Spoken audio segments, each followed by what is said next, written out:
The X-Zone Radio Show with Rob McConnell is largely an opinion talk show. All opinions, comments, or statements of fact expressed by Rob McConnell's guests are strictly their own and are not to be construed as those of the X-Zone Radio Show or endorsed in any manner by Rob McConnell, Relmar McConnell Media Company, the X-Zone Broadcast Network, its affiliated networks, stations, employees, or advertisers.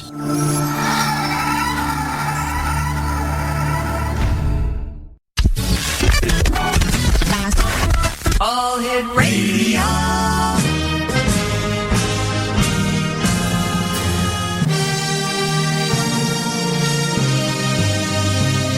Welcome to the X Zone, a place where fact is fiction and fiction is reality.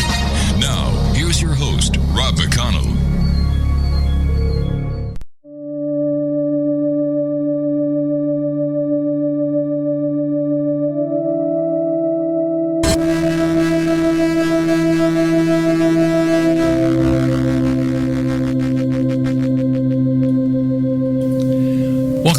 This is the X-Zone. I am Rob McConnell, and we're coming to you from our broadcast center in Hamilton, Ontario, Canada. Now, many people may not be aware of where Hamilton is, especially in this new time slot. Hamilton is on the shores of Lake Ontario, in between Toronto and Niagara Falls, Canada, and across the Niagara River is Niagara Falls, New York. Hamilton used to be a major hub for the Canadian steel industry, and it's a great city. We have McMaster University here. We have so much to give, so much to offer. We have an airplane warplane heritage center here. We have, oh my gosh, the beautiful Bruce Trail. If you like hiking, if you like walking, come on and visit us here in Hamilton. You'll have a good time. So that's where Hamilton is, and we're proud to be broadcasting from Hamilton since 2004. Prior to that, we broadcasted from St. Catharines. We broadcasted from Markham, Ontario, London, Ontario, Newmarket, Ontario. The show is 25 years old, so we've been around. And I've got the gray hair to prove it. Or as my grandkids say, Papa, you've got white hair. Nice kids. My guest this hour is ERIK STEARNS. ERIK is a good friend of the X-Zone Nation. He ran our international news bureau for a number of years. He is a professional computer consultant, technician, guru. He is a shaman, and he's also a very talented musician. Joining us now from Austin, Texas, and I apologize, X-Zone Nation, I thought he was in Dallas. He is in Austin, Texas, is ERIK STEARNS. And ERIK, what is the mood in Texas after the horrific shootings in Dallas last week? I think the mood here in Austin, as well as Dallas and all that stuff, is that basically everybody's feeling like we've been hit by a fleet of Mack trucks. It's been it's been basically kind of a shock and awe experience ever since about Thursday night, and it seems that things are really just people are just really devastated by what happened to the 5 police officers and what happened up in Dallas, and people are just in shock and dismay, and it's almost like another 9/11 basically. Yeah, I have concerns for the safety of President Obama and Vice President Biden tomorrow when they are visiting the city under very strange and, unforeseen circumstances, the same city where President John F. Kennedy was assassinated. Is this history repeating itself? Well, I don't think that this is really history repeating itself, at least that, I hope to God not. I mean, regardless of whether or not you agree with, the government or not, it's still, you still don't want to see these sort of things happen. And in the wake of the shootings Thursday night, people are just so much on edge. The automatic reaction is, gee, when's the next shoe going to drop? And that's caused an unbelievable amount of stress on the collective consciousness as well as individuals as well. And there's been a lot of people, including myself, who've basically pretty much unplugged from everything for the past 3 or 4 days, just because of the fact that it was just like we couldn't bear to have the media just hammer the images into our minds over and over again and stuff like that. There's been a lot of people who've had to just kind of pull back, and it's like I need to rest.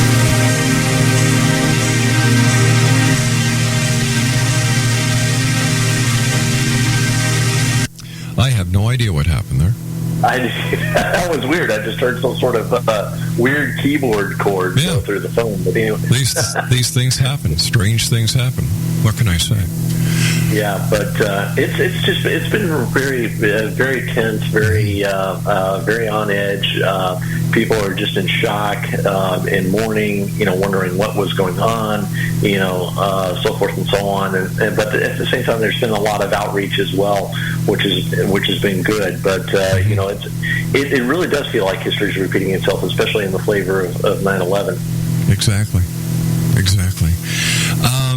How has it affected the mood of the people in Texas? The John Q. public. Well, as I said, I mean, people are just kind of, there's a lot of dialogue on social media. I mean, I've got, 2 different accounts on Facebook. I've got Twitter, and, I monitor kind of the social verse as much as I can. And, at the same time, when I go out for my walks and stuff like that, I'm always paying attention to the energy going on around me. Right. And, people are just, in shock and dismay. There are people that are just kind of going, how can this happen, so forth and so on. Just because of a few bad apples that happen to take some lives and so forth and so on. You've got a veritable race war because of old wounds done in the past history, between blacks and whites and other races and so forth and so on. And then, you've also got the distrust of the police. But the fact of the matter is that most police officers, 99% of them, are just people out there trying to do their job, and they're laying it on the line consciously in order to, order to serve the public. Eric, we've got to take a break. Please stand by. Exo Nation, Eric Stearns is our guest, and Eric and I return on the other side of this break as we continue here in the X Zone on the Mutual Broadcast Network. Don't go away.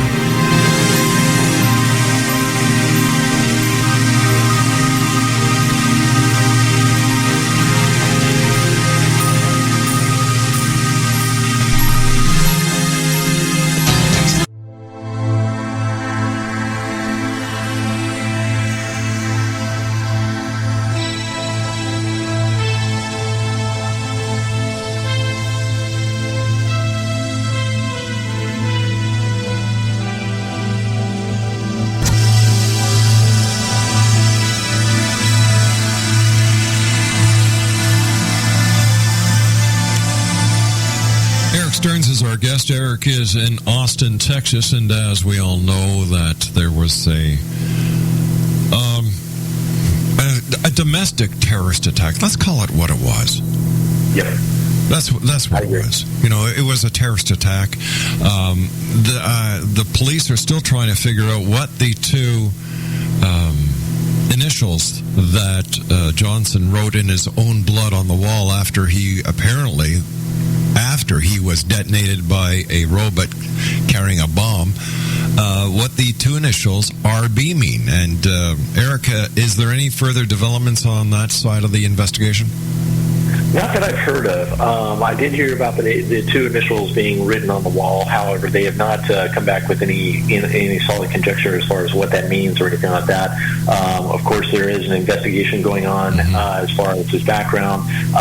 And, of course, this is also one of those stories that we've heard before in the fact that the perpetrator's apartment had, explosive making materials, things for making bombs, so forth and so on, and I think even the cache of weapons, if I'm not mistaken.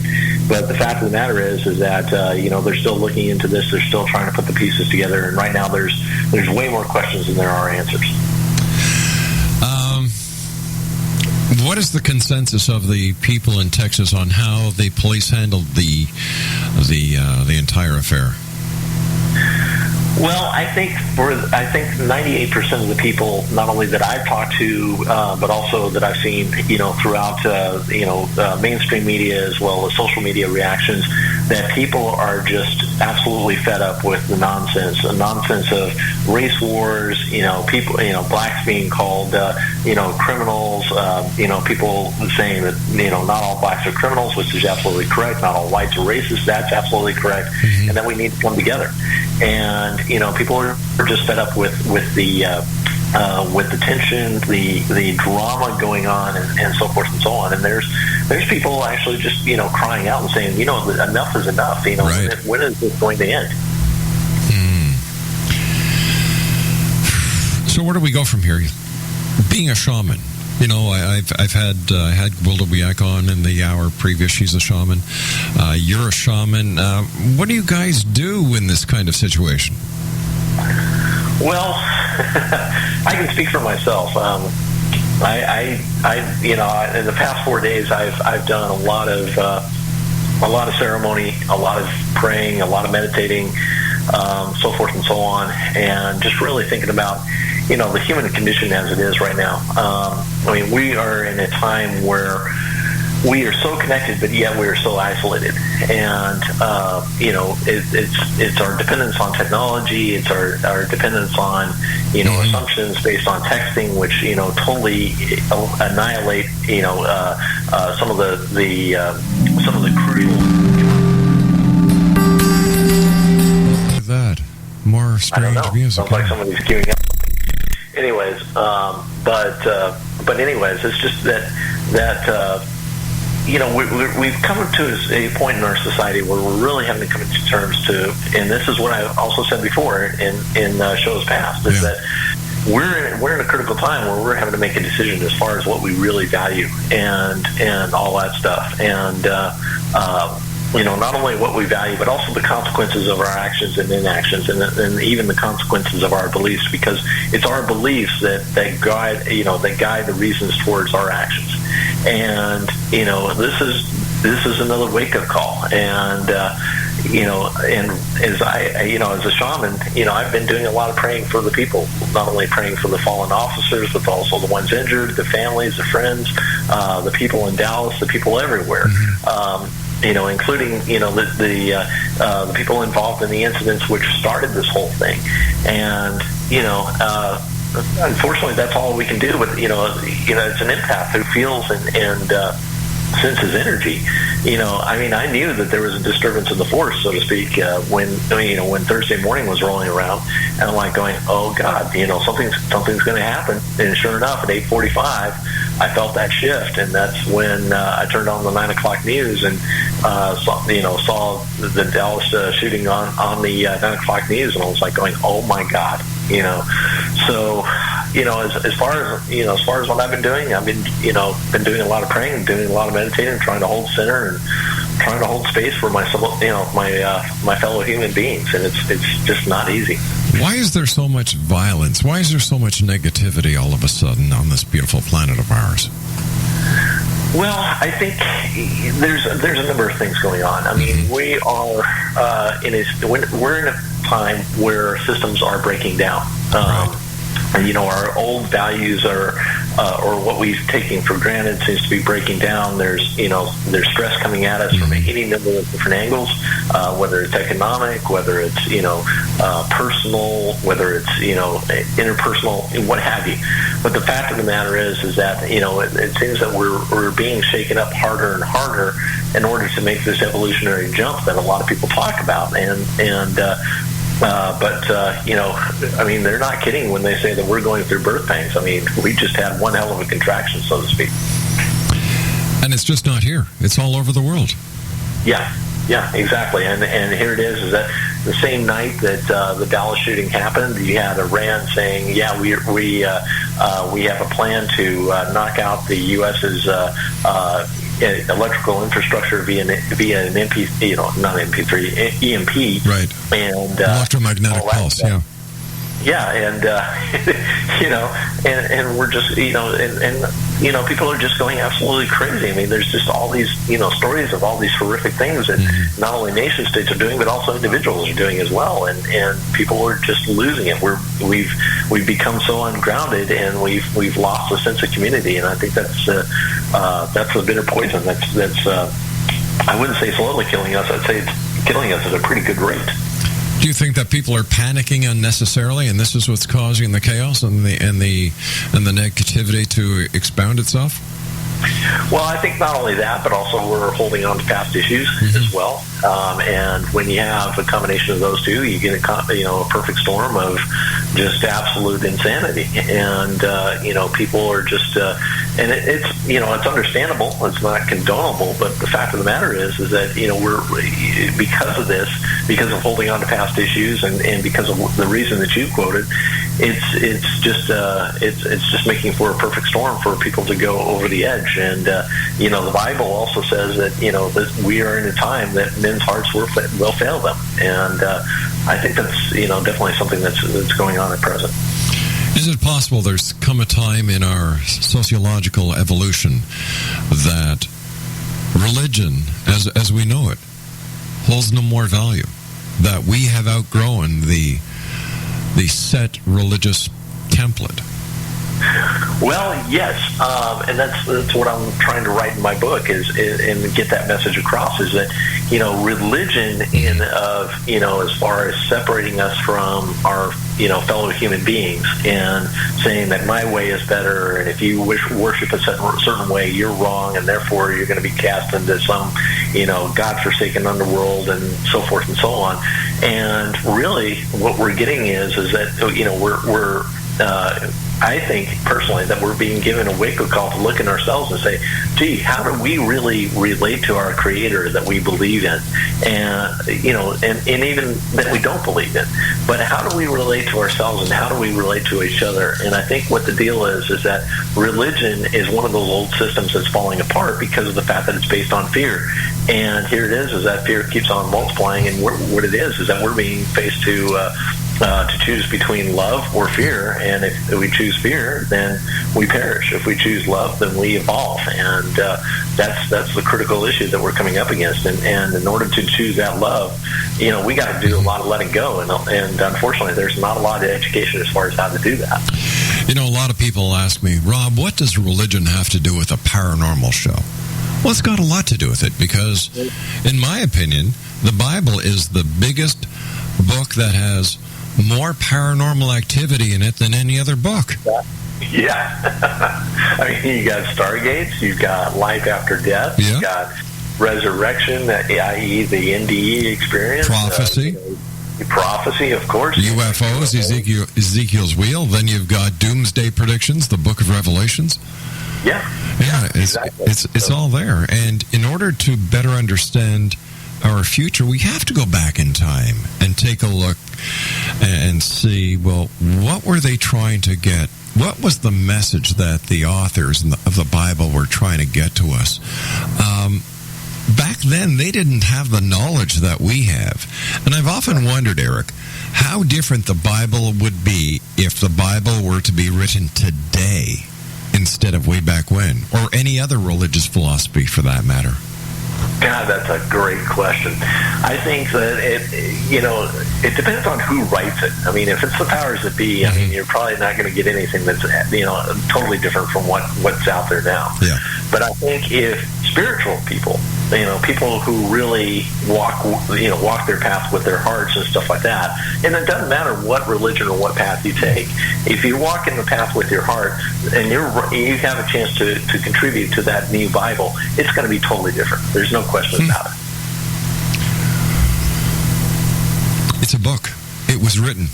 And when you tell people that there are so many other philosophical books that kind of mirror each other, the Bible, the Torah, whether the Torah's the Old Testament, that's why that's there. The lessons are basically the same. Love. Yep.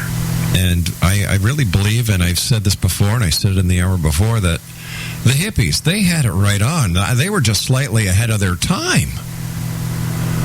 Well, yeah, I think the basic principle of what they were after was definitely right on, and that was why that was called the consciousness revolution, because of the fact that was kind of the first stage of getting us to this awareness of not only the tribe mind but the greater circle mind, the planetary mind, and tying our tongues to our hearts, as a lot of the Native American elders would say, and And you're right. It was love. It was peace. It was harmony. I mean, with the first movement like that, of course, they didn't really have the specifics as far as how to go about doing that. But the message was still there. It was. And so, and it still continues to resonate. And I think it resonates, or should resonate, even more nowadays because of what's going on and what our infrastructure is like. I agree, my friend. Please stand by. You and I have to take our news break at the bottom of the hour. We'll be going to the Mutual Broadcast News Center. And when we come back, more about the shamanistic approach to life. And send me your emails, studio@xzoneradiotv.com. Eric Stearns and I will be back on the other side of this break. Whatever you do, don't go away. My name is Rob McConnell. This is the X Zone, and you're listening to us live and around the world on the Mutual Broadcast Network. Don't go away.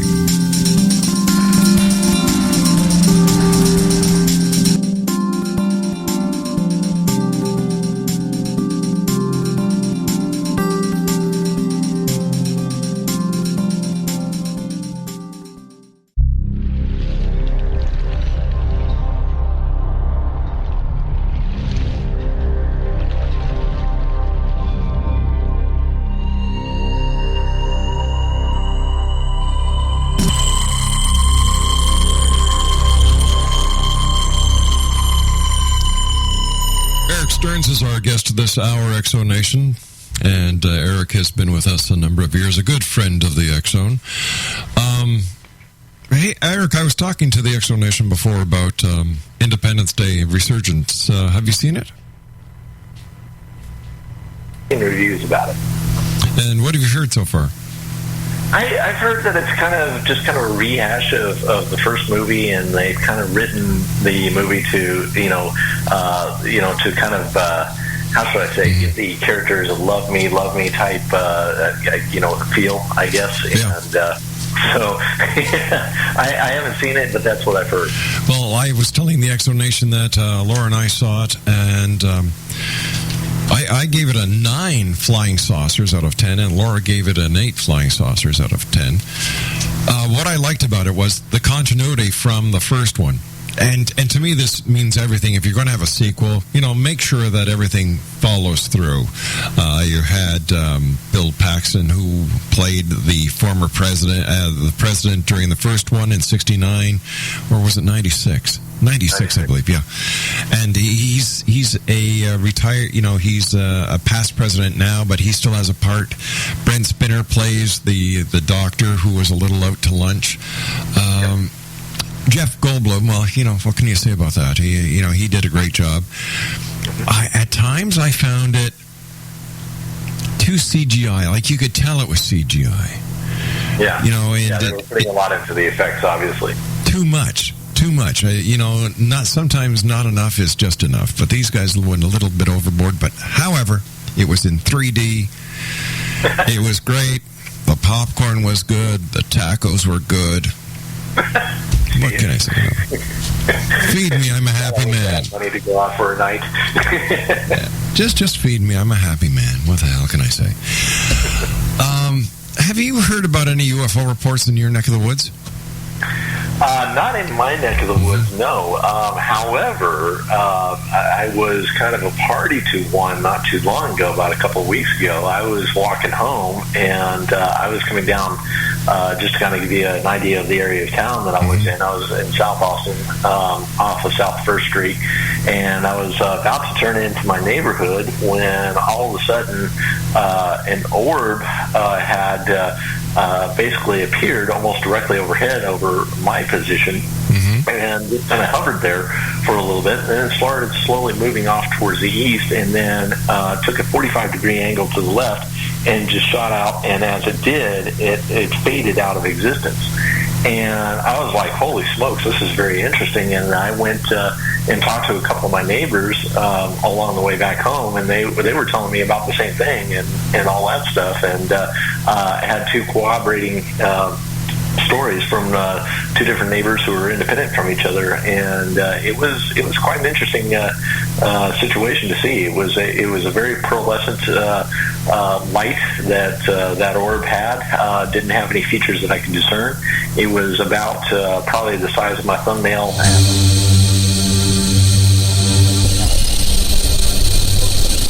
There we go again. I love it when it does that. I don't know why it does that. Live radio, you can't, you just can't get away from sometimes the synchronicity.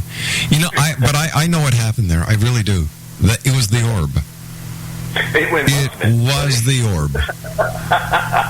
but it was interesting. I mean, I've been through 2 or 3 sightings myself and all that stuff, and it's just one of those things where you just kind of least expect it, and you just kind of look up and you see something that doesn't correlate with any of the approach patterns for the airport or anything like that. And as it took off, there was no sonic boom, there was no propulsion noise or anything like that, and my neighbors were like, "My God, did you see this?" and all that stuff. I'm like, "Yep, sure did."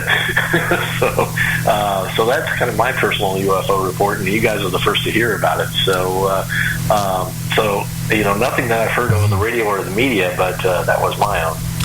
Do you think that these UFO reports that are coming in now actually have something to do with the convergence that you were mentioning before, that feeling that you had the morning that something was going to happen, and you turned on the news at 9 o'clock and bang, there it was? Yeah, I kind of call it, to use a Star Wars term, I call it a disturbance in the force type feeling. And I was kind of writing in the journals and kind of echoing not only what I was feeling, but also what other people were telling me. And it's almost like you kind of have these, disturbance feelings, and you get these spikes, and then you start to come down the backside of it, and then it just seems like you're kind of bombarded with yet another one before you even try to even fully recover or even think about recovering. And and it just gets more and more stressful as time goes on. And I don't know. I mean, I think that world events are definitely catching somebody's attention out there.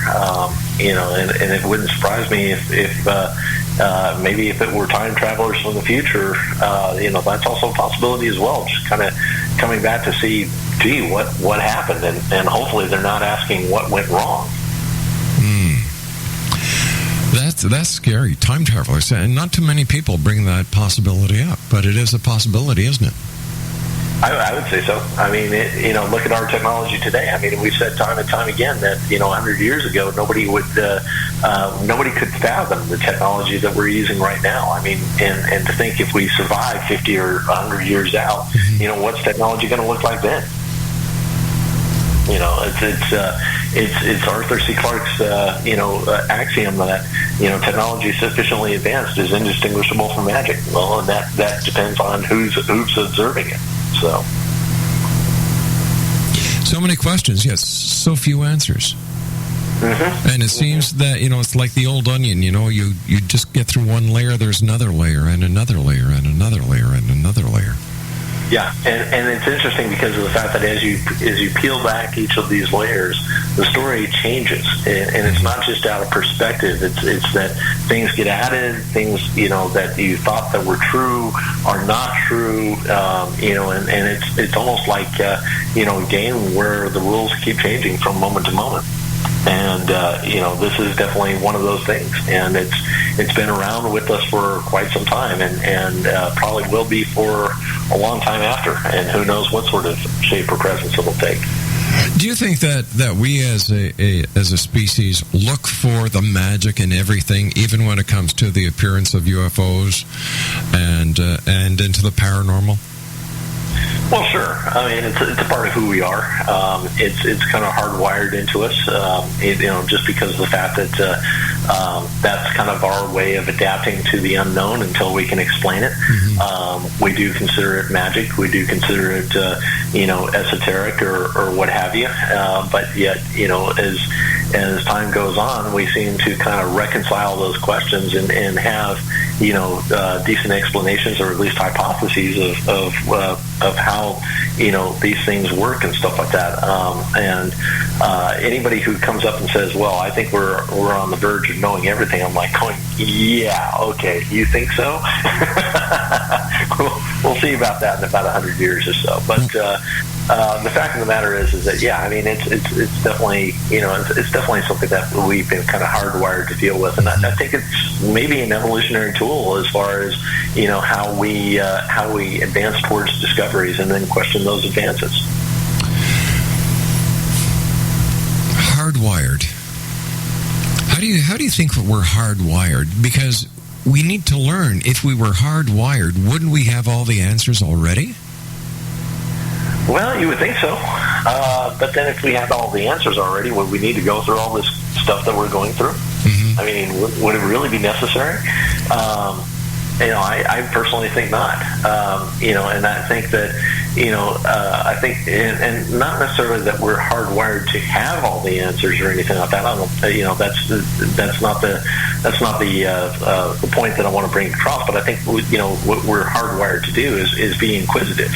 And so therefore part of that inquisition, if you will, is being, trying to put explanations based on what we know presently, and trying to fit that, trying to fit what we know around that new model, or vice versa. And I think that's where our hardwiring comes from, and it's been inculcated, from the beginning of time into us, and that's I would say that's part of our evolution. That's part of our journey, especially as a species.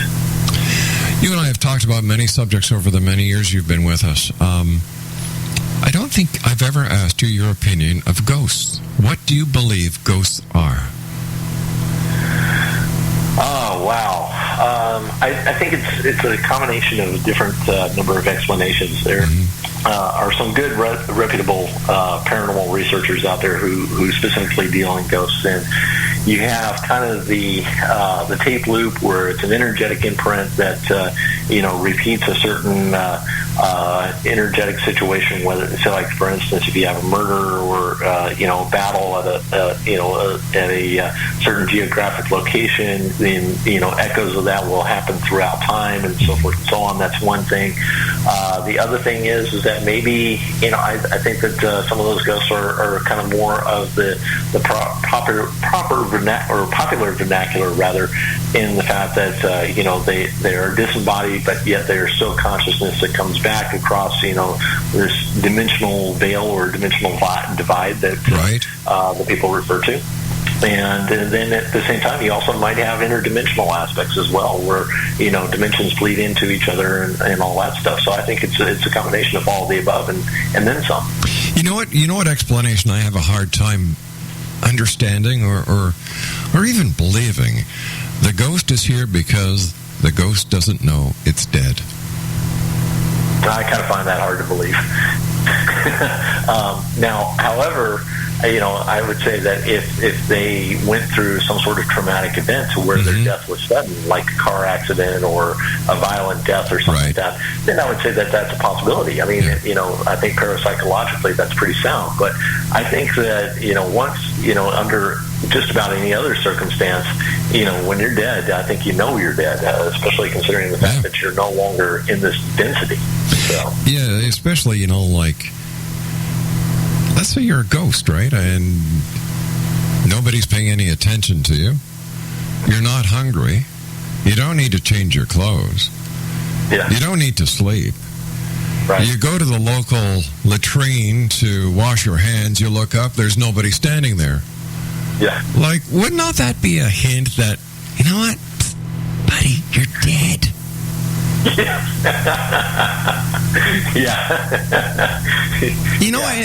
And here's a question for you, Eric. Why do they call it ghost hunting? Because usually when you hunt something, you kill it, but a ghost is already dead.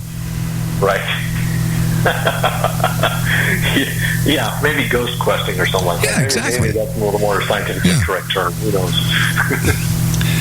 You've seen a lot of TV in your day, my friend. What do you think about these so-called reality TV shows? When I it comes, don't watch it, no. Nah, I don't watch any of them. I think that, it's basically, I see TV as just, between TV and the mainstream media and stuff like that, it's just disinfotainment. And these reality shows are basically propaganda to show us what, Hollywood and those who are, holding the purse strings, as it were, want us to believe is real, and really it is unreal. As a matter of fact, a friend of mine whose daughter went auditioned for a reality show. She came back and told me, "Geez, this thing is scripted. Sure it is. There's all sorts of drama and stuff like that." And I'm like going, "Well, yeah. I mean, what do you expect?" So I don't watch that stuff anymore at all. I haven't watched it in 15 years. We had a psychic on, and I'm trying to remember his name. Oh my gosh, I can't remember it right now, but he was part of one of the wife swapping ones, where your wife goes to... Yes. Yeah, he was part of that, and he said it was nothing else but a bunch of bunk. Yeah. They were told what to say, when to say it, what to do, where to go, and it was...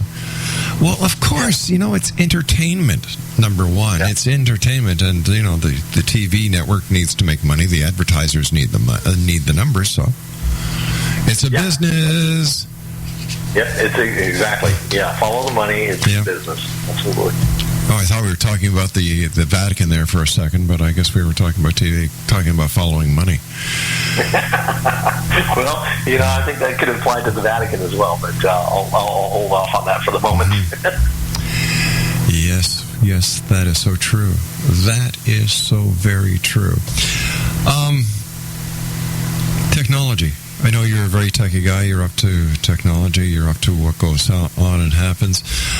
Any new advents in technology you'd like to share with us? Well, there's this new phenomenon, going back to what started this whole Dallas incident. One of the incidents that was being protested over was this fact that, this wife had live streamed the shooting or just thereafter on Facebook. And,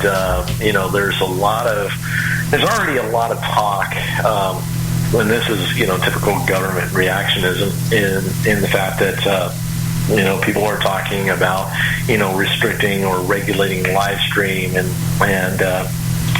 so forth and so on. And, it's really, a pretty cool technology. I mean, that's kind of the way that Facebook is going. It's, going more towards video and things of that nature. And that's, just kind of, another leg or another segment of the whole continuum of technology that's, evolving towards video and stuff like that. But, I think what we're seeing here is that the government reaction as far as, well, we got to, ban or restrict live stream and so forth and so on. It's just, to me, just the government trying to be reactive and trying to, quote unquote, do the right thing by legislating morality. And that's, that's unfortunate. But what about, let me take the other side of the coin. What about the broadcasters, the professional broadcasters, like Mutual Broadcast Network, who have to pay licensing? There's rules and regulations we have to follow. Right. We're not a podcast. We've got rules, regulations that we have to follow. There's licensing. There are rules and regulations. And if we, as a broadcaster, have to follow rules and regulations, have to be licensed, why should anyone be able to just do what they want because it's a podcast or a video cast? Shouldn't they be responsible as well as the broadcasters? Oh man, well that's a great debate that you can go back and forth with for hours. Yeah. Because I know exactly what you're talking about. I worked in the broadcast industry myself, not only just for this show, but other shows as well. Yeah. And so I understand that. But the fact of the matter is that you can legislate. I think what it really comes down to is that you can legislate the heck out of morality and all that stuff. But the problem is that you're gonna have the way that technology evolves and the way that things are evolving and stuff like that. You're really not going to be able to legislate morality and all that stuff. It's got to happen at a societal and individual level. Well, don't hold hold your breath waiting for that, my friend. Yeah, oh, God. Yeah. Not in our time, anyway. Hey, we've got to take our final break. X-Zone Nation, ERIK Stearns is my very special guest, a good friend of the X-Zone. And ERIK and I will be back on the other side of this 3-minute break as we wrap up this hour here in the X-Zone from our broadcast center in Hamilton, Ontario, Canada. Once again, you can always send me an email on air to studio@xzoneradiotv.com and off air, xzone@xzoneradiotv.com. I am Rob McConnell. This is the Mutual Broadcast Network.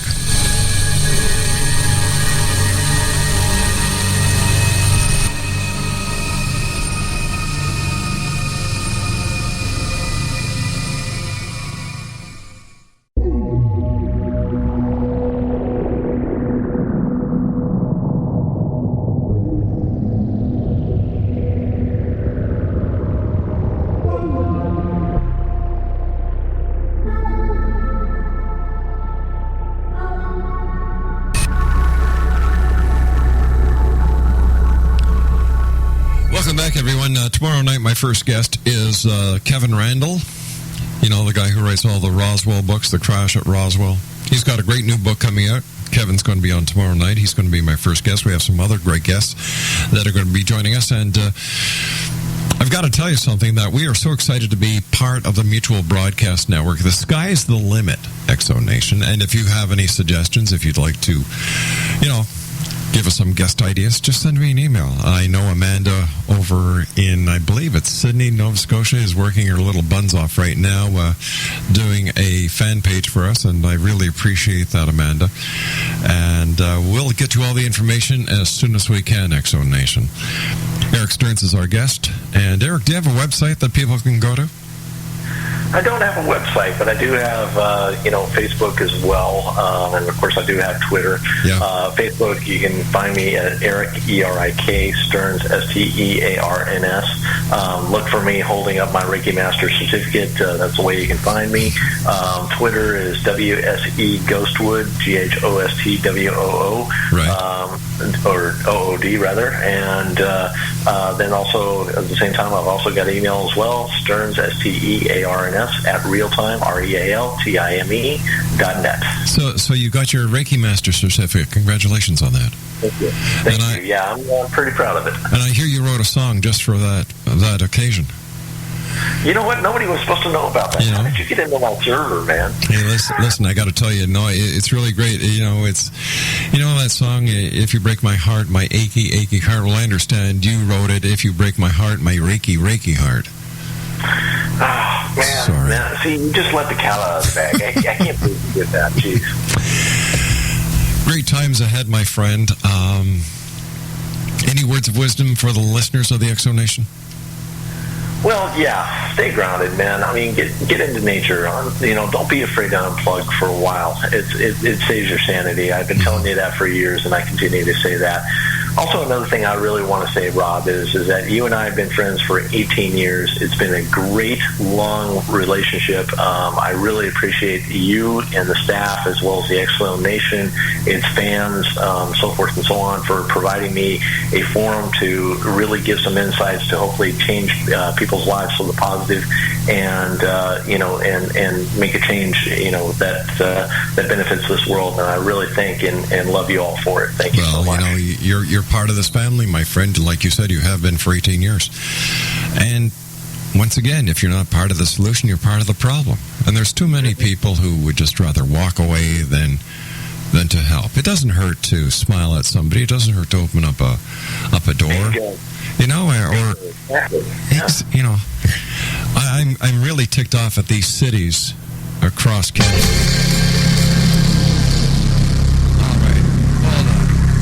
I don't know why that happened. That computer's in a hurry. ERIK, it's that damn orb of yours. It's not my orb. Well, it certainly isn't mine. You mentioned the orb and things start going wacky around here. No, it actually started happening before that. You know that. That wasn't nice. Oh, what do I know? Hey, buddy, again, thanks very much for joining us. Look forward to the next time that you and I meet here in the X Zone. Until then, stay safe and keep a positive attitude, okay? I'm sure something will happen for you. And don't be afraid to give people, even if it's just a little bit, as far as a smile or a hug or whatever, don't be afraid to give that, because the world really needs it. That's the biggest advice that I can offer right now. ERIK Stearns, take care of yourself, my friend. Be safe and keep the positive vibes coming, because each and every person who gives a positive vibe makes a positive difference. Exactly. Good night, ERIK. Good night. Bye-bye. Exonation, that was ERIK Stearns. Listen, we had a great show tonight. Our first guest tonight was Howard Bloom. Second guest, Gwilda Wiyaka. And our final guest, the one and only ERIK Stearns. I'm going to be back tomorrow night at 11 o'clock Eastern with Kevin Randall. It's going to be my first guest, and we're going to keep the other two kind of a surprise until tomorrow. So until tomorrow night, my friends, I want to thank each and every one of you for being part of the show, and welcome to the X Zone family. Special thanks to my senior executive producer, the one and only Laura Rogers, my wife. Amanda, thank you very much for all your help that you've been doing over the past couple of days and all the information you've been firing me over the last 3 hours. And a special thank you to Leo Ashcraft for allowing the X Zone to be part of the great Mutual Broadcast Network. Until tomorrow night, my friends, always remember to keep your eyes to the sky and your heart to the light. Good night, everyone.